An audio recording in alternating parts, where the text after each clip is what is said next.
where so many women are walking the streets numb, disconnected. They can't express joy because they can't express sadness or anger. It is a gift to be able to feel something.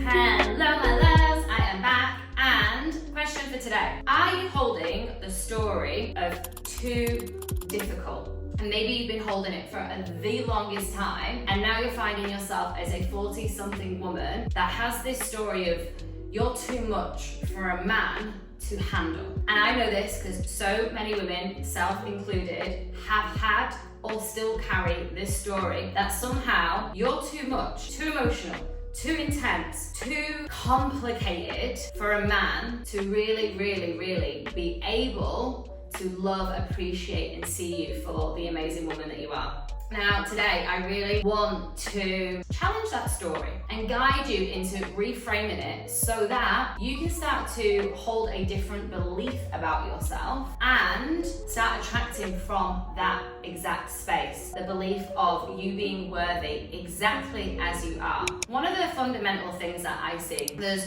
3 ways in which this story of too difficult, A, is manifested, and also you co-create it and continue to live life attracting from that space. So number 1 is cultural conditioning. So women are exposed and advertised as being overly emotional, or we demand too much and we're always forever in need of someone to save us because we're so broken and we need fixing, and we don't really know what it is that we're talking about or what it is that we want, so we're complicated and we're forever seeking a man to be our knight in shining armor. So with that cultural conditioning, sometimes there can be shame attached to wanting something from a man or wanting a man to meet you in a certain way or in a certain place in a relationship, or just outdated. And it can be shameful to ask for what it is that we want and what it is that we need, because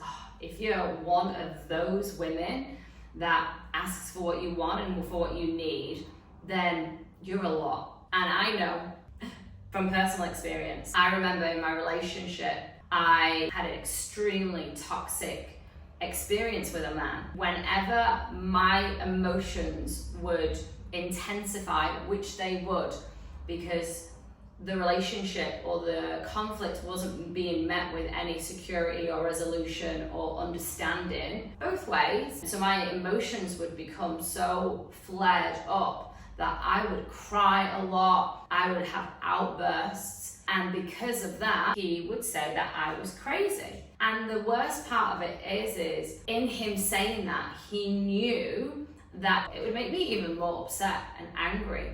So it would amplify the emotion because I was then being shamed. And then it was like I'm overly emotional because my emotions would go from one level and then I would be shamed for that. And then they would intensify because the person stood in front of me was denying my experience and wasn't validating that he could see that I was upset, that he could see I was angry. It's okay to experience those emotions, but when someone else is denying that, it can just intensify everything. That's when it then becomes this association that your needs are too much, that what you're asking for brings on such an intensified experience that then you're too much and what you want is too much, so then you're needy and then you're being difficult. So the whole cultural conditioning is huge as a woman to really honor and stand in your truth and stand in your needs. The second piece, and this is a huge one, and it's your parental upbringing and how your mom and dad or your caregivers supported you in being and feeling secure in A, your emotions, validating them and giving space for them, and then also being able to use your voice and ask for what it is that you want and ask for what it is that you need from a real grounded place, not from a place of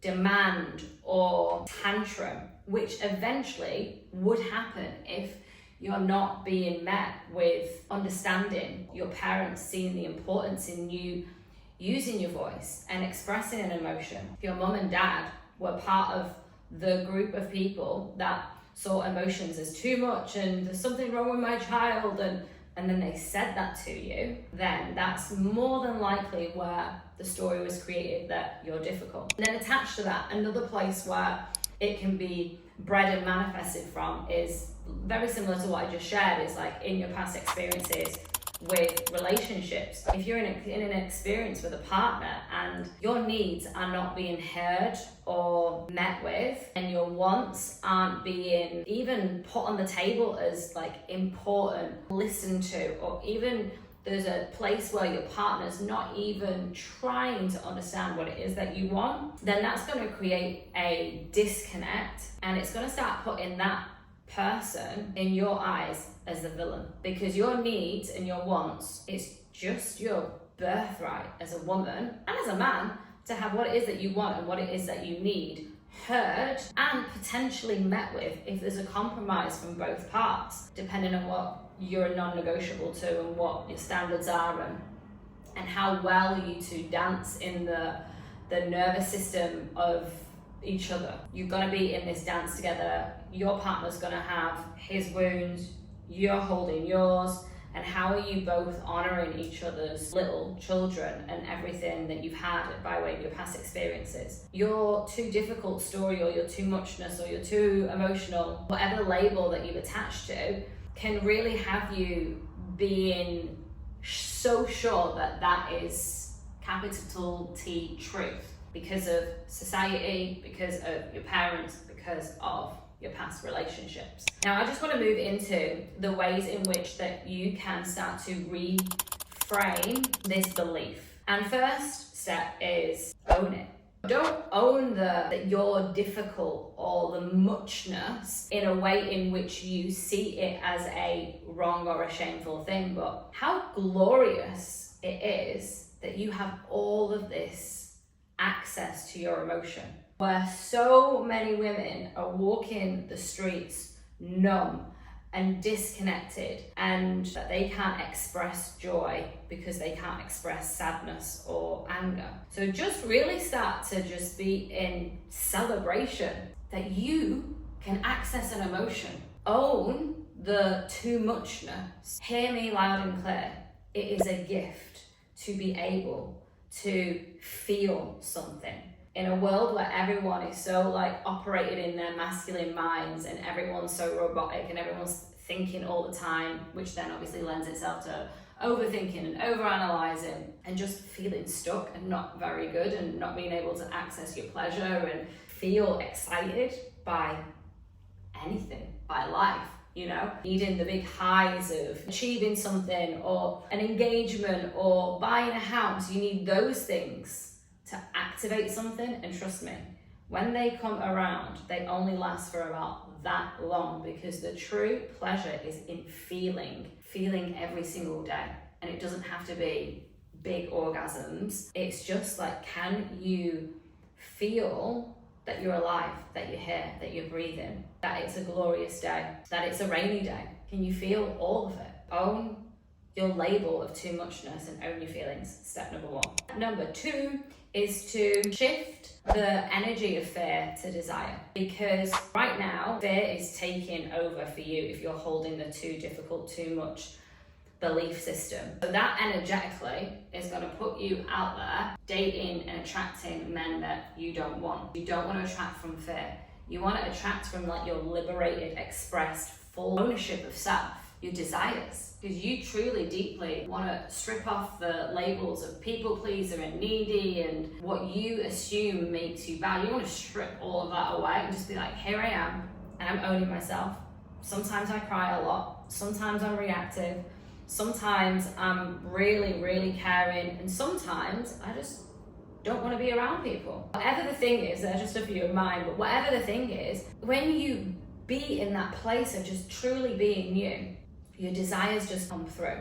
And when you go out into the world and you choose and select partners from desire, it's a whole different game.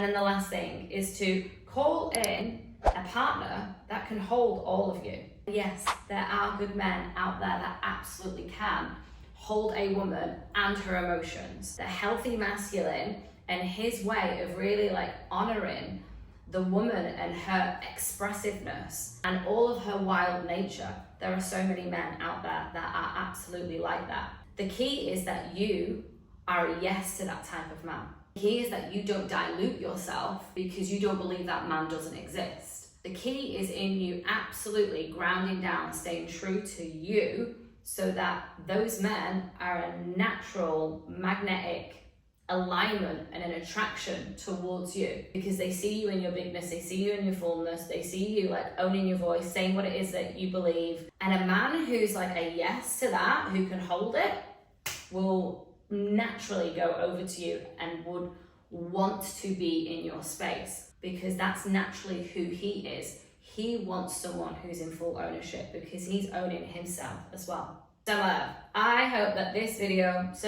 supported you in some way, shape or form. If it did and you have a question, leave a comment. What was your biggest takeaway? Let me know if anything landed for you, if you want to know any more information on something. And if you truly, truly, truly loved it, then like it and share it with a friend, with a girlfriend who might need to hear this. And of course, if you want more of these videos, then hit subscribe.